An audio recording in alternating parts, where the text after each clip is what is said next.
Opening remarks ಅಂತೂ ಅವ್ರವ್ರದ್ದಾಗಿದೆ. ಈಗ ಅಂತಕ್ಕೆ ಬರೋಣ. ಒಂದು ನಿಮಿಷ ಬರ್ತೀನಿ ನಾಗರಾಜ್ ಅವರು, ಬಾಳೆ ಪ್ರಕಾರ ಬರ್ತೀನಿ. ಸಮಾನತೆ ಹೇಳಿದ್ದೀರಾ ನೀವು. ಕಾಂಗ್ರೆಸ್ ಯಾವಾಗಿದ್ರು ಸಮಾನತೆ ಬಗ್ಗೆ ಮಾತಾಡುತ್ತೆ, ಸಮಾನತೆ ವಿಚಾರದಲ್ಲಿ. ಮಹೇಶ್ ಅವರೇ, ಏನ್ ಸರ್ ಈಶ್ವರಪ್ಪನವ್ರು ಇಂಡಿಪೆಂಡೆಂಟ್ ಹೋಗ್ತಾರಂತೆ ನೋಡಿ ಸರ್, ಅಪ್ಪ ಮಕ್ಕಳ ಪಕ್ಷ. ನಾನು ಈಶ್ವರಪ್ಪನವ್ರನ್ನ ಕಳೆದ 40 ವರ್ಷದಿಂದ ಅವ್ರನ್ನ ನಾನು ಬಹಳ ಹತ್ತಿರದಿಂದ ನೋಡಿದಂಥದ್ದು. ಅತ್ಯಂತ ಸಿದ್ಧಾಂತಬದ್ಧವಾದಂಥ ರಾಜಕಾರಣವನ್ನು ಮಾಡಿದಂಥದ್ದು, ಮಾಡುತ್ತಾ ಮುಂದೆನೂ ಮಾಡುವಂಥವ್ರು. ಎಂಥ ಸಂದರ್ಭದಲ್ಲೂ ಕೂಡ ಈಶ್ವರಪ್ಪನವರಂಥ ಒಬ್ಬ ಅದ್ವಿತೀಯ ನಾಯಕರು ಯಾವ ಸಂದರ್ಭದಲ್ಲೂ ಪಕ್ಷಕ್ಕೆ ಮುಜುಗರವನ್ನು ಮಾಡಲಿಕ್ಕೆ ಇಲ್ಲ. ಇವೆಲ್ಲವೂ ಆಗ್ಲಿಲ್ವಾ ಅಲ್ಲಿ? ಇಲ್ಲ, ನಾನು ಹೇಳ್ತೀನಿ, ಅದು ಮುಜುಗರ ಅಲ್ವಾ? ನಾನು ಅವ್ರು ಏನಂತ ಹೇಳಿದ್ರು, ಅವ್ರು ಏನು ಹೇಳಿದ್ರು ಸುದ್ದಿಗೋಷ್ಠಿ, ಇಂಡಿಪೆಂಡೆಂಟ್ ಆಗಿ ನಿಂತ್ಕೊಳ್ಳೋಕ್ಕೂ ನಮ್ಮ ಬೆಂಬಲಿಗರು ಹೇಳ್ತಾ ಇದ್ದಾರೆ ಅಂತ ಹೇಳಿ ಸರ್ ಪ್ರೆಸ್ ಮೀಟ್ ಅಲ್ಲಿ ಅದೇ ಹೇಳಿರೋದು. ಇಲ್ಲಿ ಕೇಳಿ ಸರ್, ಅವರು 100 ಜನ ಏನಾದ್ರು ಹೇಳಿ ನೋಡಿ, ಒಂದು ಚುನಾವಣಾ ಸಂದರ್ಭದಲ್ಲಿ ಒಂದು ಯಾರು ಕೂಡ ಕಾಂಗ್ರೆಸ್ನಲ್ಲಿ ಇದನ್ನು ನೋಡಕ್ಕಾಗಿಲ್ಲ. ನಾನು ಕೇಳಿಸ್ಕೊಳ್ತೀನಿ, ಒಂದು ಮುಳುಗೋ ಅಡಗು ಒಳಗಡೆ ಯಾರು ಹತ್ತಕ್ಕೆ ತಯಾರಿರೋದಿಲ್ಲ. ಯಾರು ಮುಳುಗೋ ಅಡಗಲ್ಲಿ ಯಾರು ಹತ್ತೋದಿಲ್ಲ, ಗೊತ್ತಾಯ್ತಾನೆ. ಈಗ ರಾಜ್ಯದಲ್ಲಿ ಬಿಜೆಪಿ ಮುಳುಗೋ ಒಳಗ, ಕಾಂಗ್ರೆಸ್ ಮುಳುಗೋ ಒಳಗ ಅಲ್ಲ, ಇಡೀ ದೇಶದಲ್ಲಿ 65 ಸೀಟ್ ಬಂದಿರೋದು ಬಿಜೆಪಿನ. ಇಡೀ ದೇಶದಲ್ಲಿ ಕಾಂಗ್ರೆಸ್ ಅಂತಕ್ಕಂಥದ್ದು ಒಂದು ಮುಳುಗೋ ಅಡು.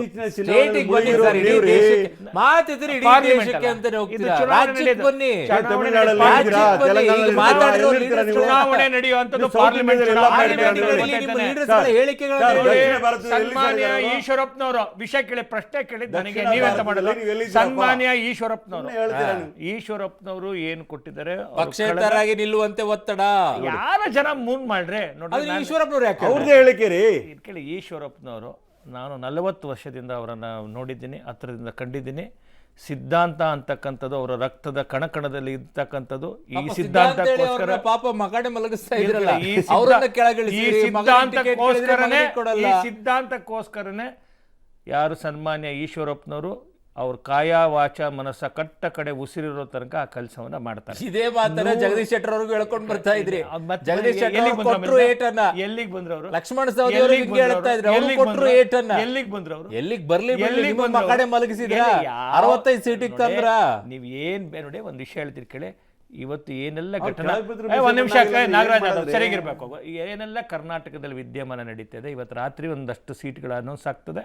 ಸಹಜವಾಗಿ ಏನು ಆ ಸೀಟಿನ ಅನೌನ್ಸ್ ಆಗೋ ತನಕ ಇವೆಲ್ಲವೂ ಇರೋವಂಥದ್ದು, ಗೊತ್ತಾಯ್ತಾನೆ. ಒಂದು ದೊಡ್ಡ ಪ್ರಮಾಣದ ಕ್ಯಾಡರ್ ಇರತಕ್ಕಂಥ ಪೊಲಿಟಿಕಲ್ ಪಾರ್ಟಿ, ಕೋಟ್ಯಾಂತರ ಜನ ಕಾರ್ಯಕರ್ತರು.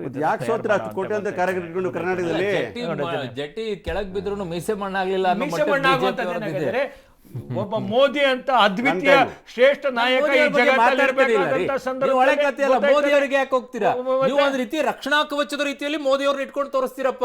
ನಿಮ್ ಲೀಡರ್ಸ್ ಗಳ ಮುಖ ನೋಡ್ಕೊಳ್ಳಿ ಅಂತಂದ್ರೆ ಮೋದಿ ಅವ್ರನ್ನ ನೋಡಿ, ಮೋದಿ ಅವ್ರನ್ನ ನೋಡಿ ಅಂತ. ನಾವು ಮೋದಿ ಅವ್ರನ್ನ ಯಾರು ವಿರೋಧನೂ ಮಾಡ್ತಾ ಇಲ್ಲ. ಇಲ್ಲಿರುವಂತ ನಾಯಕರುಗಳನ್ನ ಹೇಳ್ರಪ್ಪ, ಮುಖ ಹೇಳ್ರು ಅಂತಂದ್ರೆ ಮೋದಿ ನೋಡಿ ಸರ್. ಮೋದಿ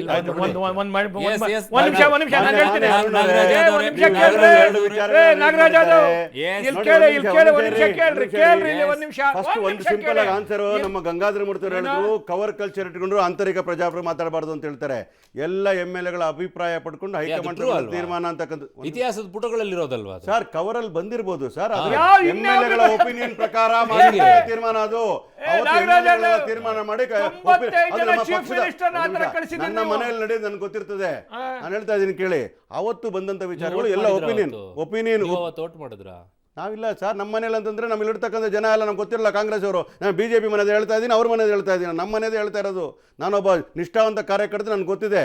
ಎಲ್ಲ MLA ಒಪಿನಿಯನ್ ಅನುಗುಣವಾಗಿ ಹೈಕಮಾಂಡ್ ತೀರ್ಮಾನ ಮಾಡಿರ್ತಾರೆ. ಅದು ಇಮೇಲಲ್ಲಿ ಬರ್ಬೋದು, ಕವರಲ್ಲಿ ಬರ್ಬೋದು.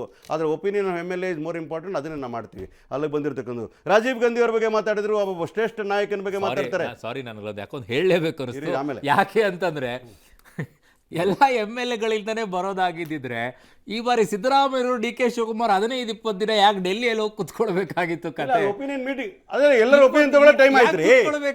ಹೇಳ್ತಾ ಇದೀನಿ ಕೇಳ್ರಿ, ಅದು MLA ಒಪಿನಿಯನ್ ತಗೊಳಕ್ಕೆ ಅಷ್ಟು ಟೈಮ್ ತಗೊಂಡ್ರು. ಆದ್ರೆ ಯಡಿಯೂರಪ್ಪನವರು ಒಂದ್ ನಿಮಿಷ, ಯಡಿಯೂರಪ್ಪನವರು ಮುಖ್ಯಮಂತ್ರಿ ಆಗ್ತಾರೆ, 1 ತಿಂಗಳು ಕ್ಯಾಬಿನೆಟ್ ಕೊಡಲ್ಲ. ಗೊತ್ತಾ ನಿಮ್ಗೆ? ಒಬ್ಬರೇ ಓಡಾಡ್ತಾರೆ ರಾಜ್ಯದಲ್ಲಿ. ಅವ್ರಿಗೆ ಮಾತಾಡ್ತಾರೆ ಆಂತರಿಕ ಪ್ರಜಾಪ್ರಭುತ್ವದ ಬಗ್ಗೆ. ಅದಿರಲಿ, ಟೈಮ್ ವೇಸ್ಟ್ ಮಾಡ್ಕೊಳ್ಳೋದು ಬೇಡ.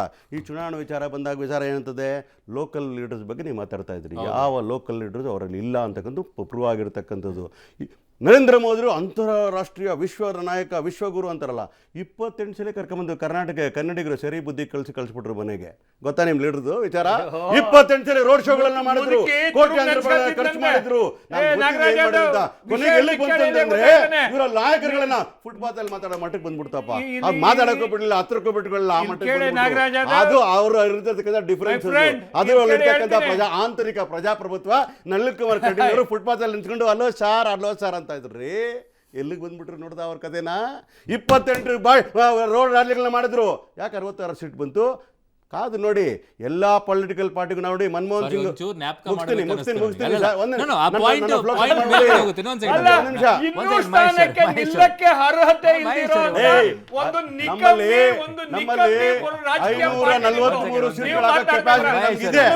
ಆದರೆ ನಾವು ಪ್ರಜಾಪ್ರಭುತ್ವದಲ್ಲಿರ್ತಕ್ಕಂಥ ರೀಜನಲ್ ಪಾರ್ಟಿಗೆ ಗೌರವ ಕೊಡ್ತಾ ಇದೀವಿ. ಮೆಜಾರಿಟಿ ಬರಕ್ಕೆ ಸರ್ಕಾರ ಸ್ವಲ್ಪ ಕೇಳ್ಕೊಳ್ಳೋ ತಾಳ್ಮೆ ಇರಬೇಕಮ್ಮ. ಕಾಂಗ್ರೆಸ್ ಪಕ್ಷ 137 ವರ್ಷ ಇತಿಹಾಸ ನಾವು ಪ್ರಜಾಪ್ರಭುತ್ವಕ್ಕೆ ಬೆಲೆ ಕೊಟ್ಟು ಸಂವಿಧಾನಕ್ಕೆ ಬೆಲೆ ಕೊಟ್ಟು ಅಲ್ಲಿರ್ತಕ್ಕಂಥ ರೀಜನಲ್ ಪಾರ್ಟಿಗಳ ಐಡಿಯಾಲಜಿ ವಿರುದ್ಧ ಇರ್ತಕ್ಕಂಥ ಜೊತೆಯಲ್ಲಿ ನಾವು ಕೈ ಜೋಡಿಸ್ತಾ ಇದ್ದೇವೆ. ತಿಳ್ಕೊಳ್ಳಿ, ಹೇಳ್ತೀನಿ ಕೇಳಿ. ಅಧಿಕಾರ ಒಂದೇ ಲಾಲಚೆ ಅಲ್ಲ. ಅಧಿಕಾರ ಒಂದೇ. We will form the government this time. We will form. ನಾನು ಹೇಳ್ತೀನಿ ಕೇಳಿ. 540 ನೋಡ್ರಿ, 543 ಸೀಟ್ ತಾಕತ್ ನಮ್ಗಿದೆ. ನಾವೇನೋ ಸೀಟ್ ಕೊಡ್ತೀವೋ ಆಯ್ತಪ್ಪ. ಇಷ್ಟು ಮಾತಾಡ್ತೀರೇನ್ರಿ ನೀವು? 543 ಸೀಟ್ ಕಂಟೆಸ್ಟ್ ಮಾಡ್ತೀರಾ? ಯಾಕೆ ಕೊಡ್ತಾ ಇದ್ದೀರಾ ನೀವು? ನಾಗರಾಜ್ ಅವರೇ, ಮಹೇಶ್ ಒಂದು ಬ್ರೇಕ್ ತಗೊಳ್ಬೇಕು. ಮಹೇಶ್ ಅವರೇ, ನಾಗರಾಜ್ ಅವರು ಒಂದ್ ಸೆಕೆಂಡ್ ಪ್ಲೀಸ್. ಮಹೇಶ್ ಅವರೇ, ನಾಗರಾಜ್ ಆದವರು ಒಂದ್ ಸೆಕೆಂಡ್ ಪ್ಲೀಸ್. ಒಂದ್ ನಿಮಿಷ ಪ್ಲೀಸ್ ಸರ್, ಒಂದ್ ನಿಮಿಷ ಪ್ಲೀಸ್. ಮಹೇಶ್ ಅವರು ಒಂದ್ ಸೆಕೆಂಡ್ ಪ್ಲೀಸ್. ಒಂದ್ ಸೆಕೆಂಡು, ನಾನೊಂದು ವಿರಾಮಕ್ಕೆ ಹೋಗ್ಬೇಕು. ಒಂದ್ ನಿಮಿಷ ನಾಗರಾಜ್ ಅವರು, ಒಂದು ವಿರಾಮಕ್ಕೆ ಹೋಗ್ಬೇಕು. ನಾಗರಾಜ್ ಅವರು ಒಂದು ಮಾತನ್ನ ಹೇಳ್ತಾ ಇದ್ರು, ಮೋದಿ ಅವರು ಅಷ್ಟು ಬಂದು ಪ್ರಚಾರ ಮಾಡಿದ್ರು, ಹಂಗಾಯ್ತು ಹಿಂಗಾಯ್ತು ಅಂತ ಎಲ್ಲ ಹೇಳ್ತಾ ಇದ್ರು.